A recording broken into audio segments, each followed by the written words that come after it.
May 1945, the war ends, and the Luftwaffe collapses overnight.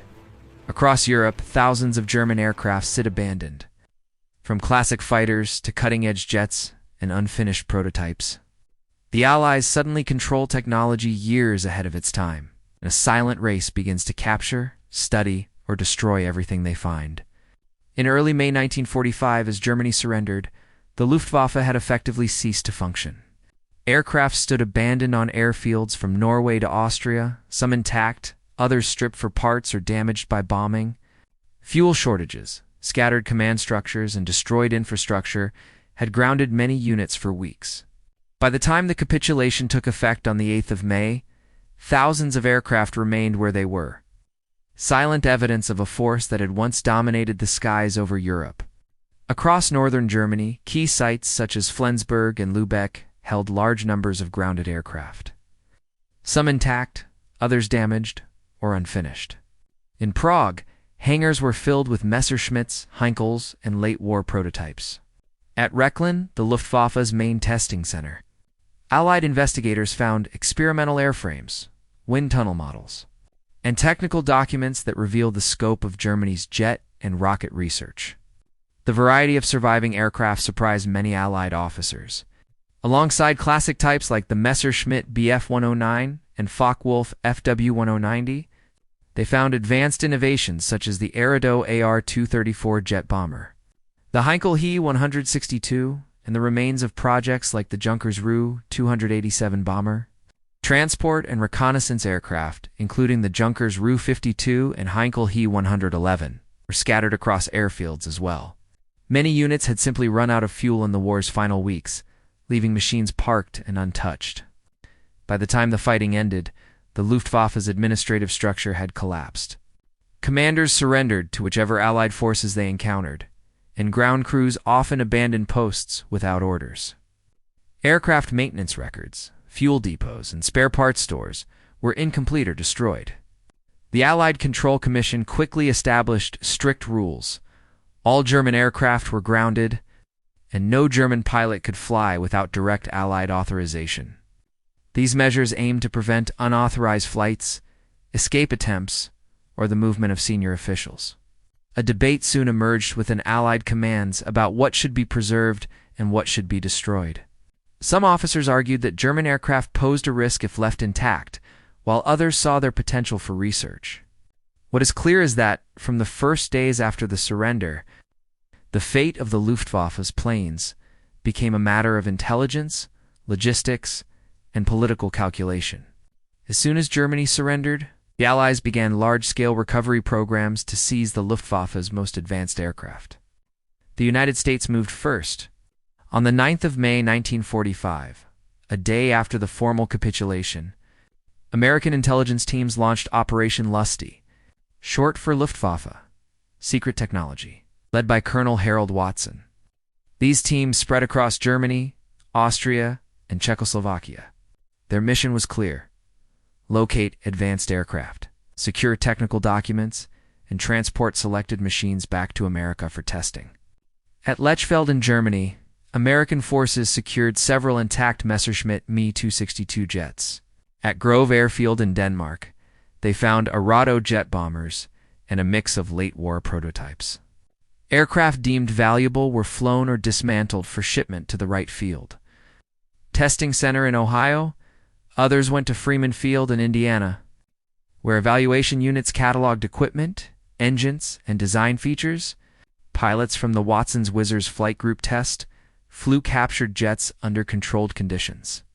Their reports shaped early American understanding of swept wings, jet propulsion, and high-speed aerodynamics. The British launched a parallel effort known as Operation Surgeon. Unlike the Americans, who focused on capturing physical aircraft, the British were equally interested in the engineers, scientists, and technicians who built them. Teams from the Royal Aircraft Establishment moved into airfields at Fasberg, Schleswig, Husum, and Rechlin, interviewing surviving personnel and gathering documents. Selected experts were transferred to British facilities for post-war work. At RAF Farnborough, test pilots flew captured aircraft, including the Me-262, to better understand its strengths and weaknesses. The British were particularly interested in the He-162, whose lightweight design offered lessons for future trainers and interceptors. The Soviet Union also moved quickly. Their trophy brigades seized factories and airfields across Saxony, Thuringia, Silesia, and Czechoslovakia. Major production centers, such as the Avia Works in Prague and the Bf. 109 assembly lines in Moravia fell under Soviet control. Aircraft were shipped east by rail, along with tooling equipment and engineers. At airbases near Moscow and Leningrad, Soviet pilots and designers examined the Mi-262 and AR-234, integrating their findings into early jet projects. Competition soon emerged among the Allies. Each power wanted access to the rarest aircraft, especially prototypes that existed in small numbers. There were disagreements over which side had the right to certain machines, particularly at sites in central Germany, where American and Soviet forces arrived only days apart. The Allied Control Council attempted to coordinate collection efforts, but tensions reflecting early Cold War divisions were already visible. German personnel played an important role in these programs. Former pilots, mechanics, and engineers answered technical questions, sometimes under supervision and sometimes as part of temporary employment agreements. Their explanations helped Allied teams operate complex systems, such as the Jumo 004 jet engine, the BMW 003, and advanced navigation equipment. The Allies documented everything: photographs, blueprints, flight manuals, and test reports, before deciding which aircraft to keep and which to destroy. By late 1946, the major collection efforts were complete. Dozens of Luftwaffe aircraft had been shipped to the United States, Britain, and the Soviet Union for testing. These programs shaped early jet development and set the stage for the next phase: the destruction of everything that remained. By late 1945, the Allied Control Council ruled that Germany could not retain any military aircraft. The most valuable examples had already been shipped abroad. The thousands that remained were marked for destruction, turning airfields across Europe into vast scrapyards. Between 1945 and 1948, the directive was simple: every German aircraft, fighters, bombers, transports, trainers, and prototypes, had to be eliminated unless reserved for research. Bases such as Flensburg, Lübeck, Blankensee Grove, and Tarnowitz became disposal hubs where Allied crews stripped and crushed airframes, feeding metal back into Europe's rebuilding industries. At Grove, rows of fighters were dismantled. In northern Germany, British teams destroyed intact bombers that had survived the war. Even late-war jets were broken down unless already assigned to test programs. Some aircraft were burned in pits or loaded onto barges and sunk along the coast. Many of these underwater wrecks still lie where they fell, occasionally rediscovered by divers. Civilian aviation also faced restrictions. Aircraft such as the Junkers Ru-52, which had both military and commercial uses, were reviewed on a case-by-case basis. Some were converted for limited transport services, but many were still scrapped for consistency with Allied policy.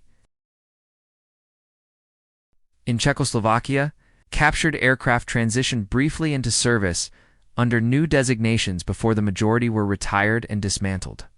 France, which operated several German types for training and testing, eventually phased them out as spare parts ran low and maintenance challenges increased. Historians still debate whether more aircraft could have been preserved. Several researchers argue that many historically unique airframes were lost during this period simply because no museums or archives had space to store them. Others note that Allied priorities focused on demilitarization, not preservation, and that the political desire to dismantle Germany's war machine outweighed concerns about historical value. The limited number of surviving Luftwaffe aircraft today is a direct result of this disposal phase. Economic factors also shaped the destruction process. Metal shortages across Europe meant that aluminum and steel from Luftwaffe aircraft were valuable resources. Recycling airframes helped supply industries producing consumer goods, infrastructure materials, and machinery essential for recovery. For many local workers, scrapping aircraft provided stable employment during a challenging transition period. By 1948, the vast majority of Luftwaffe aircraft no longer existed. The runways that once hosted major fighter units and bomber groups were cleared or repurposed.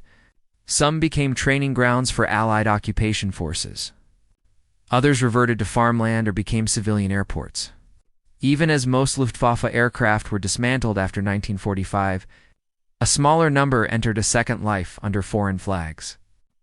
From 1946 onward, several countries operated German-designed aircraft out of necessity, availability, or technical interest.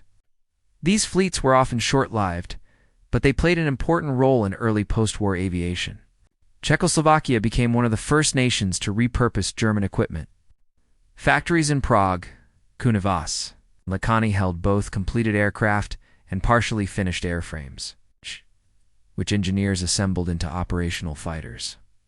The most famous result was the Avia S-199, though difficult to fly. The S-199 equipped the Czechoslovak Air Force until newer Soviet aircraft replaced it. Several were later sold to Israel, becoming the nation's first fighter aircraft in 1948. Spain also extended the legacy of German fighters. Under license agreements dating back to the late 1930s, Spanish factories produced the Hispano Aviation HIEER, a modified Messerschmitt Bf-109 design with Spanish-made engines. These aircraft served in the Spanish Air Force to the mid-1950s. Their most famous appearance came decades later when they were used to portray German fighters in films such as the Battle of Britain. Norway-operated captured Bf-19s and AR-96 trainers during its early post-war rebuilding period. Parts shortages eventually grounded these planes, but several airframes survived long enough for restoration efforts in the 1960s and 1970s. Civil aviation also benefited indirectly from surviving German technology. The Junkers Ru-52 transitioned into a passenger service in several countries. In France, the Toucan variant was produced at the Amiot factories and used in colonial transport roles. Lufthansa briefly operated Ru-52s in the early 1950s before shifting to modern-built aircraft. By the time West Germany established the Bundesluftwaffe in 1956, none of the old Luftwaffe aircraft were considered for operational use. The new Air Force relied on Allied-built designs such as the F-84 Thunderstreak, Canadair Sabre, and later the F-104 Starfighter. German aviation culture had moved into the jet age, leaving wartime designs behind. Efforts to preserve surviving airframes grew in the second half of the 20th century. Many of today's museum pieces come from crash sites, remote lakes, or long-buried wrecks from the Eastern Front. Restorers often had to combine parts from multiple aircraft to create a single display model. In the modern era, only a small number of intact Luftwaffe aircraft still exist. Examples of the Me-262 Bf-109, FW-1090, and Arado AR-234 sit in museums from Washington to Berlin, while a few privately built replicas fly at airshows. Almost all original wartime airframes remain grounded. What survives today is only a fragment of the vast force once spread across Europe. Silent reminders of how quickly even the most advanced machines can disappear, and how the post-war world reshaped the legacy of German aviation. If you found this video insightful, watch what happened to German U-boats after WW2. Next, a deep look at how the U-boat fleet was captured, studied, and scattered across the world in the aftermath of the war. Like this video, subscribe, and hit the bell for more history inside. Thanks for watching.